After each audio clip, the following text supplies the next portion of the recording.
Une autre forme de manipulation que tu as étudiée, Antoine, dans ton rapport, qui est la fabrique sondagière.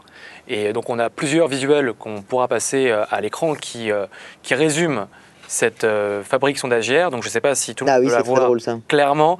On voit Madame Hidalgo créditée à 16% le 3 février 2021.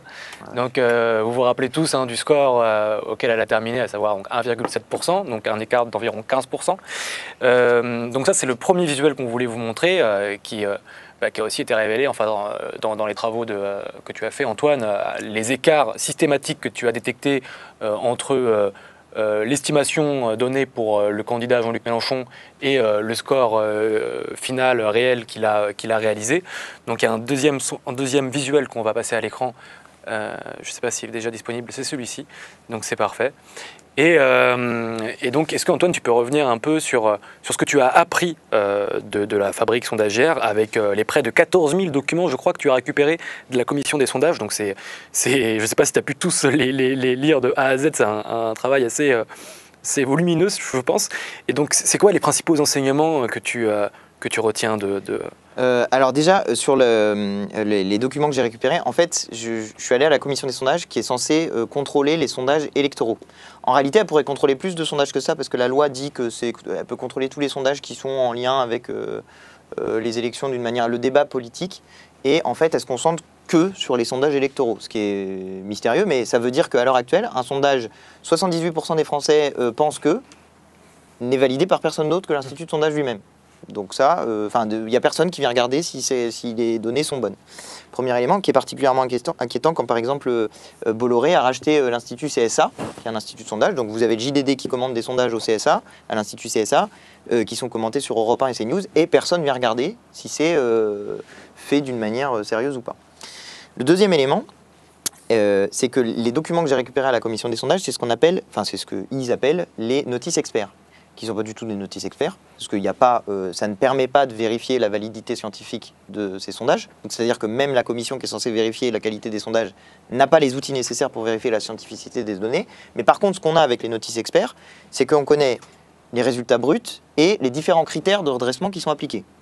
Globalisé, j'ai pas personne par personne pour pouvoir retracer le truc. Mais globalement, on arrive à voir ça. Donc les enseignements, ils sont quand même assez caustiques pour les sondages. Premièrement, ils ont un problème majeur de construction de leur échantillon. Problème qui est que, notamment, ils n'ont pas de jeunes, et que, quand ils ont des jeunes, ce n'est pas des jeunes de quartier populaire. Ils ont une énorme difficulté à percevoir ceux qui votent le plus fortement pour nous. Donc ils les ont pas dans leur sondage, la plupart du temps, ou alors ils ont une personne qui est une personne bizarre qui a décidé qu'elle allait remplir tous les trucs de sondage, mais globalement, ils n'ont pas, les gens qui votent pour nous, les jeunes et les habitants des quartiers populaires, ils ne sont pas là. Donc, ils vont faire deux types de redressement. Ils vont faire des redressements socio-démographiques, c'est-à-dire en essayant de coller le plus possible aux catégories de l'INSEE, et ils vont faire des redressements politiques, c'est-à-dire ils vont regarder les résultats des dernières élections, ils vont dire « Oh tiens, c'est bizarre, j'ai pas beaucoup de gens qui ont voté Mélenchon. » Bah oui, tu m'étonnes, tu n'avais pas de base. Donc, j'ai pas beaucoup de gens qui ont voté Mélenchon. Donc, ceux qui m'ont dit qu'ils votaient Mélenchon, je vais augmenter leur poids. OK ? Sauf que ça a des effets qui sont qui se multiplient dans le mauvais sens. Si jamais j'ai pas des gens qui sont des convaincus de la France insoumise, et que du coup, j'ai des gens qui ont voté Mélenchon à l'élection présidentielle, mais qui, ont voté Mélenchon en deuxième choix, quoi. En gros, ils auraient bien préféré voter pour quelqu'un d'autre, mais bon, ils se sont dit, je vais voter pour Mélenchon parce qu'il a des chances de gagner. Ceux-là, c'est ceux qui ont le plus de probabilité de dire, dans une autre élection, qu'ils vont voter pour un autre candidat de la gauche. Or, du coup, quand ils vont faire à la fois un redressement socio-démographique et un redressement politique, ils vont hyper augmenter le poids de ces gens-là. Sauf qu'ils ne représentent pas les électeurs réels, ils ne représentent pas le cœur électoral de ce qu'on est. Donc, il y a un double effet des redressements sondagiers qui est de nous minorer dans les élections de manière très forte, quoi. Et ça, vraiment, je le démontre point par point à partir des données qu'on a.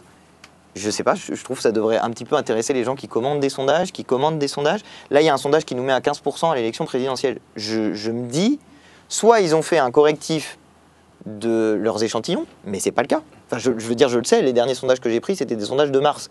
Et je le sais, je vais vous dire un truc que d'ailleurs, qui est un truc complètement dingue. Mais soit ils ont corrigé leurs échantillons, c'est pas le cas, soit... Ça signifie qu'on est encore sous-estimé à 15%, vu qu'il n'y a pas eu de correctif apporté. Exactement. D'accord. Mais par ailleurs, c'est le cas. Regardez n'importe quelle élection. Quand on est à 1 an ou quand on est à 6 mois de l'élection, on est bien loin du résultat qu'on fait à la fin. Et les sondeurs, ils ont une manière de parler qui est complètement... qui fait jamais réagir, mais je comprends pas pourquoi. Ils disent, les sondages ne sont pas des outils de prévision, ce sont des photographies à un instant T. Donc eux, ils décident que eux tout seuls, ils sont capables de nous dire l'état de l'opinion publique globale, générale du pays, sans élection, à un instant T. Mais par contre, donc quand ils se plantent, ils disent bah, c'est normal, c'était une photographie tel jour, et donc le film est différent à la fin. Il y a eu une dynamique de la campagne. Par contre, quand ils trouvent le bon résultat, par hasard, tu vois, mais quand ils trouvent le bon résultat, ils disent bah, vous voyez, on avait bien prévu.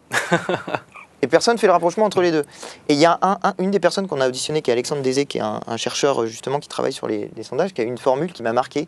Il dit mais en fait, les sondeurs se plantent une fois sur deux, à peu près. Si on prend toutes les élections et en moyenne, le nombre de fois où ils sont en dehors de leur propre marge d'erreur, c'est une fois sur deux.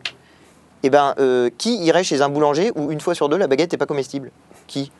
Et pourtant, régulièrement, on redemande aux instituts de sondage de faire des sondages sur tout et n'importe quoi en se disant que c'est une information. Mais non, c'est pas une information.